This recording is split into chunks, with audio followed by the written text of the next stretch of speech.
Hello and welcome to the FATBOSS guide to Sludgefist in Castle Nathria. This fight is a huge step up over everything else in this instance, demanding way more from your healers and DPS than anything you've seen up to this point, and to add, tank damage is pretty mad. But anyway, we've got a fair amount to go over, so let's jump straight in. So this boss has a strict Enrage timer. Every 70 seconds he'll reach full rage, target the tank, and then charge towards them until he hits a wall. Players need to make sure they dodge this charge, otherwise they'll be one shot.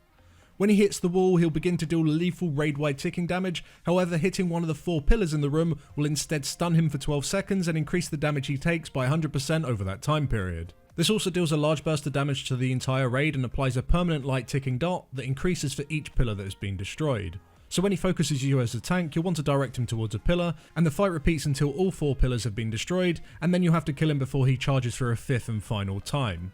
The damage check on this boss in the early weeks of the tier are likely going to make your first kill a pretty tight DPS check. We'd recommend that 2-minute DPS classes use their CDs on the pool, and 3-minute CD classes save them for the first pillar destruction where the boss is taking the additional damage. 2-minute CDs can then be reused for the second pillar, and then both 3-minute and 2-minute cooldowns will align for the 4th pillar where you can use Bloodlust. Let's move on to all the abilities that you've got to deal with whilst you're blasting down the boss. So the tanks must remain stacked at all times when the boss is melee attacking, as each hit he does will also cleave onto a target within 5 yards, and if there isn't another target, it will just double hit the main tank. He already hits pretty damn hard, so you definitely want to stack together as much as possible. For the raid, you must be prepared for the chain link. Multiple raid members will be paired up together, showing initially as an arrow above you and your partner's head, which turns into a red glowing orb once the chain is active. Whilst chained, you must follow each other around, because if you move more than 12 yards apart, it will shatter, one-shotting both of you. The key here is to find your partner early and then stick together the entire time. Now on a timer, the boss will cast Destructive Stomp. This deals a massive amount of physical damage around the boss. You want to run away from the boss, keeping your partner with you if you're chained. The Stomp will also destroy any pillars in the room if it's within the animation, so make sure the boss is well clear of any of them. Staying close to your partner is also important for the Colossal Roar. This pushes back all players away from the boss whilst dealing a burst of damage to everybody. If you're not stacked with your chain partner, you can easily be pushed away from each other, which can break the chains, so keep that in mind when looking at timers. On Heroic, for ranged players to look out for is the Chain Slam.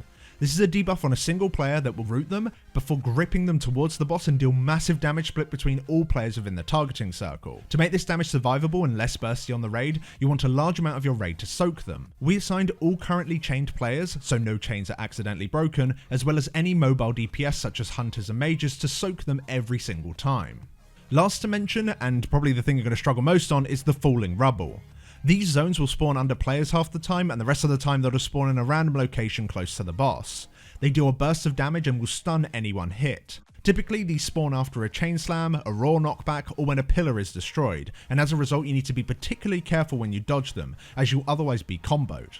The zone that is left behind deals light ticking damage while slowing anyone that stood within it, and these spawn frequently, so much so that towards the end of the fight, the vast majority of the room will be coated. We start at the top of the room where the boss spawns, we fill in that alcove and then slowly make our way down the room, making sure we fill in the space as we go, by having melee and range stacked as much as they can to bait at least half of these patches in locations near old ones. Last to mention is that the boss will enrage at 30% health, gaining 20% increased damage and attack speed. This is largely countered by lusting around that 4th pillar moment with all DPS cooldowns up, but tanks you will be getting smacked, so chain cooldowns and spam heal them. But that's all the mechanics, but before we end, this is probably the first boss where you'll want to heavily assign healing cooldowns. We recommend having at least something for every single time a pillar's destroyed, and in larger raid sizes, organise them for every raw pushback also, especially towards the end of the fight where the ticking damage on the raid is at its highest and the raw begins to happen shortly after chain slams. And aside from that, hope you have enough damage to kill him before he charges for a 5th time, and just hope that nobody breaks their chains. But thanks for watching guys. If you'd like to know more about any of the encounters in Castle Nathria, then do go check out our guides over on Wowhead. A link for that can be found in the description below. Take care, and we shall see you all in the next one. Thanks for watching.